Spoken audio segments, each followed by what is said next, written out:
ಮಲ್ಲಿಕಾರ್ಜುನ್ ಮುತ್ಯಾ ವಿರುದ್ಧ POCSO case ದಾಖಲಾಗಿದೆ. ಇದೀಗ ತನಿಖೆಗೆ ಇನ್ಸ್ಪೆಕ್ಟರ್ ಹಂತದ ಅಧಿಕಾರಿ ನೇಮಕ ಆಗಿರುವಂತದ್ದು. ಸಿಪಿಐ ಶರಣಗೌಡ ನ್ಯಾಮಣ್ಣನವರು ನೇತೃತ್ವದಲ್ಲಿ ತನಿಖೆ ಆಗತ್ತೆ. ಶಹಾಪುರ ವೃತ್ತದ ಸಿಪಿಐ ಶರಣಗೌಡ ನ್ಯಾಮಣ್ಣನವರು ಮೊದಲ ವಿಚಾರಣೆಗೆ ಹಾಜರಾಗುವಂತೆ ನೋಟಿಸ್ ಅನ್ನು ಕೂಡ ಕೊಡಲಾಗಿದೆ. ಇದೇ ಸಂದರ್ಭದಲ್ಲಿ ಮಲ್ಲಿಕಾರ್ಜುನ ಮುತ್ಯಾ ವಿರುದ್ಧ ಪೋಕ್ಸೋ ಕೇಸ್ ದಾಖಲಾಗಿದೆ. ತನಿಖೆಗೆ ಇನ್ಸ್ಪೆಕ್ಟರ್ ಹಂತದ ಅಧಿಕಾರಿ ನೇಮಕ ಆಗಿದ್ದಾರೆ. ಸಿಪಿಐ ಶರಣಗೌಡ ನ್ಯಾಮಣ್ಣನವರ ನೇತೃತ್ವದಲ್ಲಿ ತನಿಖೆ ಆಗುತ್ತೆ. ಶಹಾಪುರ ವೃತ್ತದ ಸಿಪಿಐ ಶರಣಗೌಡ ನ್ಯಾಮಣ್ಣನವರ ಮೊದಲ ವಿಚಾರಣೆಗೆ ಹಾಜರಾಗುವಂತೆ ನೋಟಿಸ್ ಅನ್ನು ಕೊಡಲಾಗಿದೆ. ನೋಟಿಸ್ಗೆ ಸ್ಪಂದಿಸದೇ ಇದ್ರೆ ಅರೆಸ್ಟ್ ಆಗುವಂತಹ ಸಾಧ್ಯತೆಗಳು ಕೂಡ ಇರುವಂತದ್ದು. 3 ನೋಟಿಸ್ ಅನ್ನ ಕೊಡಲಾಗುತ್ತೆ ಅಂತ ಪೊಲೀಸರು ಈ ಸಂದರ್ಭದಲ್ಲಿ ಹೇಳಿದ್ದಾರೆ. 3 ನೋಟಿಸ್ ಅನ್ನ ಕೊಡಲಾಗುತ್ತೆ. ನೋಟಿಸ್ಗೆ ಸ್ಪಂದಿಸದಲೇ ಇದ್ರೆ ಅರೆಸ್ಟ್ ಮಾಡೋದಾಗಿ ಇದೀಗ ಪೊಲೀಸರು ಎಚ್ಚರಿಕೆಯನ್ನ ಕೂಡ ಕೊಟ್ಟಿದ್ದಾರೆ. ಮಲ್ಲಿಕಾರ್ಜುನ್ ಮುತ್ಯಾ ವಿರುದ್ಧ ಪೋಕ್ಸೋ ಕೇಸ್ ದಾಖಲಾಗಿರುವಂತದ್ದು. ಅಪ್ರಾಪ್ತ ಬಾಲಕಿಯೊಂದಿಗೆ ಅನುಚಿತ ವರ್ತನೆ ಆರೋಪದಡಿ ಶಹಾಪುರದ ಮಲ್ಲಿಕಾರ್ಜುನ್ ಮುತ್ಯಾ ವಿರುದ್ಧ ಪೋಕ್ಸೋ ಕೇಸ್ ದಾಖಲಾಗಿದೆ. ದೇವಮಾನವ ನಾಪತ್ತೆಯಾಗಿದ್ದಾರೆ ಅಂತ ಹೇಳಲಾಗಿತ್ತು. ಆದರೆ ಇದೀಗ ನೋಟಿಸ್ ಅನ್ನ ಕೂಡ ಕೊಡಲಾಗಿದೆ. ಮೊದಲ ತನಿಖೆಗೆ ಹಾಜರಾಗುವಂತೆ ನೋಟಿಸ್ ಅನ್ನ ಕೊಟ್ಟಿರುವಂತದ್ದು. ಇಫ್ ಇನ್ ಕೇಸ್ ಹಾಜರಾಗ್ಲಿಲ್ಲ ಅಂತ ಅಂದ್ರೆ, ನೋಟಿಸ್ಗೆ ಸ್ಪಂದಿಸಲಿಲ್ಲ ಅಂತ ಅಂದ್ರೆ ಅರೆಸ್ಟ್ ಆಗುವ ಸಾಧ್ಯತೆಗಳು ಕೂಡ ಇದೆ. 3 ನೋಟಿಸ್ ಅನ್ನ ಕೊಡಲಾಗುತ್ತೆ. 3 ನೋಟಿಸ್ಗೂ ಕೂಡ ಸ್ಪಂದಿಸಲಿಲ್ಲ ಅಂತ ಅಂದ್ರೆ ಮಲ್ಲಿಕಾರ್ಜುನ್ ಮುತ್ಯಾ ಅವರನ್ನ ಅರೆಸ್ಟ್ ಮಾಡಲಾಗುತ್ತೆ. ಮಲ್ಲಿಕಾರ್ಜುನ್ ಮುತ್ಯಾ ವಿರುದ್ಧ ಪೋಕ್ಸೋ ಕೇಸ್ ದಾಖಲಾಗಿರುವಂತಹ ಹಿನ್ನೆಲೆಯಲ್ಲಿ ಇದೀಗ ತನಿಖೆಗೆ ಸಿಪಿಐ ಶರಣಗೌಡ ನ್ಯಾಮಣ್ಣನವರ ನೇತೃತ್ವದಲ್ಲಿ ಆದೇಶವನ್ನು ಹೊರಡಿಸಿರುವಂತದ್ದು.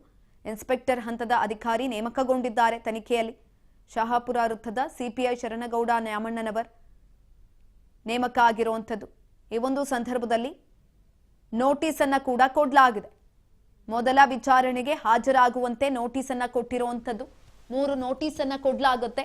3 ನೋಟಿಸ್ಗೂ ಕೂಡ ಸ್ಪಂದಿಸಲಿಲ್ಲ ಅಂತ ಅಂದ್ರೆ ಅವರನ್ನ ಅರೆಸ್ಟ್ ಮಾಡಲಾಗುತ್ತೆ. ಮಲ್ಲಿಕಾರ್ಜುನ್ ಮುತ್ಯಾ ವಿರುದ್ಧ ಪೋಕ್ಸೋ ಕೇಸ್ ದಾಖಲಾಗಿದೆ. ಇದೀಗ ಇನ್ನು ಸ್ವಾಮೀಜಿ ಅಂತೆ ಹೇಳ್ಕೊಳ್ಳೋದಿಕ್ಕೆ ಮಲ್ಲಿಕಾರ್ಜುನ್ ಮುತ್ಯಾ ವಿರುದ್ಧ ಪೋಕ್ಸೋ ಕೇಸ್ ದಾಖಲಾದ ಬೆನ್ನಲ್ಲೇ ಮಲ್ಲಿಕಾರ್ಜುನ್ ಮುತ್ಯಾ ಎಸ್ಕೇಪ್ ಆಗಿದ್ದಾನೆ. ವಿಡಿಯೋ ಹೇಳಿಕೆ ಬಿಡುಗಡೆ ಮಾಡಿದ ಪರಾರಿಯಾದ ಮುತ್ಯಾ. ಮಠಕ್ಕೆ ಪೊಲೀಸರು ಬಂದು ಹೋಗಿದ್ದು ಗೊತ್ತಾಗಿದೆ, ಹಾಗಾಗಿ ಪರಾರಿಯಾಗಿದ್ದಾನೆ. ಪೊಲೀಸರು ಯಾವಾಗ ಕರೆದ್ರು ಹೋಗಿ ವಿಚಾರಣೆಗೆ ಹಾಜರಾಗ್ತೇನೆ. ಅಜ್ಞಾತ ಸ್ಥಳದಿಂದ ವಿಡಿಯೋ ಹೇಳಿಕೆ ಬಿಡುಗಡೆ ಮಾಡಿದ್ದಾನೆ ಮುತ್ಯಾ. ಮಲ್ಲಿಕಾರ್ಜುನ್ ಮುತ್ಯಾ ವಿರುದ್ಧ ಪೋಕ್ಸೋ ಕೇಸ್ ದಾಖಲಾಗಿರುವಂತದ್ದು. ಕೇಸ್ ದಾಖಲಾದ ಬೆನ್ನಲ್ಲೇ ಮಲ್ಲಿಕಾರ್ಜುನ್ ಮುತ್ಯಾ ಎಸ್ಕೇಪ್ ಆಗಿದ್ದಾನೆ. ವಿಡಿಯೋ ಹೇಳಿಕೆ ಬಿಡುಗಡೆ ಮಾಡಿದ್ದಾನೆ. ಮಲ್ಲಿಕಾರ್ಜುನ್ ಮುತ್ಯಾ ಪರಾರಿಯಾದ ಮೇಲೆ ವಿಡಿಯೋ ಹೇಳಿಕೆಯನ್ನ ಬಿಡುಗಡೆ ಮಾಡಿರುವಂತದ್ದು. ಮಠಕ್ಕೆ ಪೊಲೀಸರು ಬಂದು ಹೋಗಿದ್ದು ಗೊತ್ತಾಗಿದೆ ಈತನಿಗೆ. ಪೊಲೀಸರು ಯಾವಾಗ ಬೇಕಾದ್ರೂ ವಿಚಾರಣೆಗೆ ಕರೀಲಿ, ನಾನು ಹೋಗ್ತೀನಿ ಅಂತ ವಿಡಿಯೋ ಹೇಳಿಕೆಯನ್ನ ಬಿಡುಗಡೆ ಮಾಡಿದ್ದಾನೆ. ನೋಟಿಸ್ ಅನ್ನ ಕೊಟ್ಟಿದ್ರು. ನೋಟಿಸ್ಗೆ ಸ್ಪಂದಿಸಬೇಕು ಅಂತ ಕೂಡ ಹೇಳಿದ್ರು. ಒಂದ್ ವೇಳೆ ನೀವು ನೋಟಿಸ್ಗೆ ಸ್ಪಂದಿಸಲಿಲ್ಲ ಅಂದ್ರೆ ಅರೆಸ್ಟ್ ಆಗುವ ಸಾಧ್ಯತೆಗಳು ಕೂಡ ಇತ್ತು. ಆದ್ರೆ ಇದೀಗ ಪರಾರಿಯಾದ ಬಳಿಕ ಮಲ್ಲಿಕಾರ್ಜುನ್ ಮುತ್ಯಾ ಹೇಳಿಕೆಯನ್ನ ಕೂಡ ಕೊಟ್ಟಿರುವಂತದ್ದು. ಯಾವಾಗ ಪೊಲೀಸರು ನನ್ನನ್ನ ವಿಚಾರಣೆಗೆ ಕರೀತಾರೆ ಆ ಎಲ್ಲಾ ಸಂದರ್ಭಗಳಲ್ಲಿ ನಾನು ಹೋಗ್ತೀನಿ ಅಂತ ಮಲ್ಲಿಕಾರ್ಜುನ್ ಮುತ್ಯಾ ಇದೀಗ ಹೇಳಿಕೆಯನ್ನ ಕೊಟ್ಟಿದ್ದಾರೆ. ವಿಡಿಯೋ ಹೇಳಿಕೆಯನ್ನ ಬಿಡುಗಡೆ ಮಾಡಿರುವಂತದ್ದು. ಪರಾರಿಯಾಗಿದ್ರು, ಕಣ್ಮರಿಯಾಗಿದ್ಕೊಂಡೆ ಇದೀಗ ವಿಡಿಯೋವನ್ನ ಬಿಟ್ಟಿರುವಂತದ್ದು.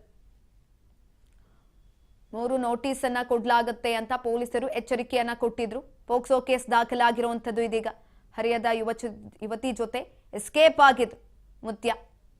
ಇದೀಗ ವಿಡಿಯೋ ಹೇಳಿಕೆಯನ್ನ ಬಿಡುಗಡೆ ಮಾಡಿದ್ದಾರೆ. ಸಿಪಿಐ ಶರಣಗೌಡ ನ್ಯಾಮಣ್ಣನವರ ನೇತೃತ್ವದಲ್ಲಿ ತನಿಖೆ ಕೂಡ ಆಗ್ತಾ ಇದೆ. ಶಹಾಪುರ ವೃತ್ತದ ಸಿಪಿಐ ಶರಣಗೌಡ ನ್ಯಾಮಣ್ಣನವರ ನೇತೃತ್ವದಲ್ಲಿ ಆಗ್ತಾ ಇರುವಂತಹ ತನಿಖೆ. ನೋಟಿಸ್ ಅನ್ನ ಕೂಡ ಕೊಡಲಾಗಿದೆ. ಮಲ್ಲಿಕಾರ್ಜುನ್ ಮುತ್ಯಾ ವಿರುದ್ಧ ಇದೀಗ ಪೋಕ್ಸೋ ಕೇಸ್ ಕೂಡ ದಾಖಲಾಗಿರುವಂತದ್ದು. ವಿಚಾರಣೆಗೆ ಹಾಜರಾಗ್ತೀನಿ ನಾನು, ಪೊಲೀಸರು ಯಾವಾಗ ಕರೆದ್ರು ಅಂತ ಮಲ್ಲಿಕಾರ್ಜುನ್ ಮುತ್ಯಾ ಈ ಸಂದರ್ಭದಲ್ಲಿ ಹೇಳಿಕೆಯನ್ನ ಕೊಟ್ಟಿರುವಂತದ್ದು.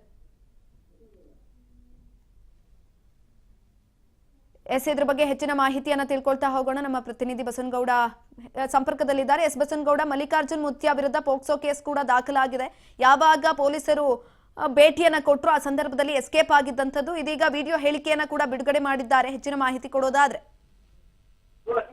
ಸುಕನ್ಯೆ ಏನು ಅಪ್ರಾಪ್ತ ಬಾಲಕಿಯ ಜೊತೆಗೆ ಅನಧಿಕೃತ ವರ್ತನೆ ಮಾಡಿದಂತ ಮಲ್ಲಿಕಾರ್ಜುನ ಮುತ್ತೆ ಅವರ ಮೇಲೆ ಪೋಸ್ಕೋ ಕೇಸನ್ನು ಕೂಡ ದಾಖಲೆ ಮಾಡಲಾಗಿತ್ತು. ಮಲ್ಲಿಕಾರ್ಜುನ ಮುತ್ತೆ ಪೋಸ್ಕೋ ಕೇಸ್ ದಾಖಲೆ ಆದ ಹಿನ್ನೆಲೆಯಲ್ಲಿ ಪರ್ಯಾಯವಾಗಿ ಬೇರೆ ರಾಜ್ಯದ ಅಂದ್ರೆ ಹೈದರಾಬಾದ್ ನಲ್ಲಿ ಇದ್ದಾರೆ ಎಂದು ಕೂಡ ಮಾಹಿತಿ ಲಭ್ಯವಾಗಿತ್ತು. ಆದ್ರೆ ಭಕ್ತರಿಗೆ ಮತ್ತು ವಿಡಿಯೋ ಮುಖಾಂತರ ರಿಲೀಸ್ ಮಾಡಿ ನಾನು ಎಲ್ಲಿ ಹೋಗಿಲ್ಲ, ನಾನು 3ನೇ ತಾರೀಕು ಜಾತ್ರೆ ಇದೆ, ಸಾಮೂಹಿಕ ಮದುವೆ ಕಾರ್ಡ್ಗಳು ಕೊಡಲು ಬಂದಿದ್ದೇನೆ, ಹಾಗಾಗಿ ನಾನು ಎಲ್ಲಿ ಹೋಗಿಲ್ಲ, ಭಕ್ತರು ಭಯಪಡಂತ ಏನಿಲ್ಲ, ನಾನು ಬರ್ತೇನೆ, ಪೊಲೀಸ್ ಇಲಾಖೆ ಯಾವಾಗ ನನಗೆ ಕರೆಯುತ್ತೆ ಆ ಸಂದರ್ಭದಲ್ಲಿ ನಾನು ಠಾಣೆಗೆ ವಿಚಾರಣೆಗೆ ಬರ್ತೀನಿ, ಯಾರು ನೀವು ಭಕ್ತರಿಗೆ ತಪ್ಪು ಮಾಹಿತಿ ನೀಡೋದು ಬೇಡ, ನಾನೇ ಖುದ್ದಾಗಿ ಬಂದು ಭೇಟಿ ನೀಡ್ತೇನೆ ಎಂಬುದು ಮಲ್ಲಿಕಾರ್ಜುನ ಮುತ್ತೆ ತಾವು ವಿಡಿಯೋ ಮುಖಾಂತರ ಜನರಿಗೆ ತಿಳಿಸಲು ಮುಂದಾಗ್ತಾ ಇದ್ದಾರೆ. ಸುಕನ್ಯಾ, ಧನ್ಯವಾದಗಳು ಬಸವನಗೌಡ ಪಾಟೀಲ್ ಹೆಚ್ಚಿನ ಮಾಹಿತಿಗಾಗಿ.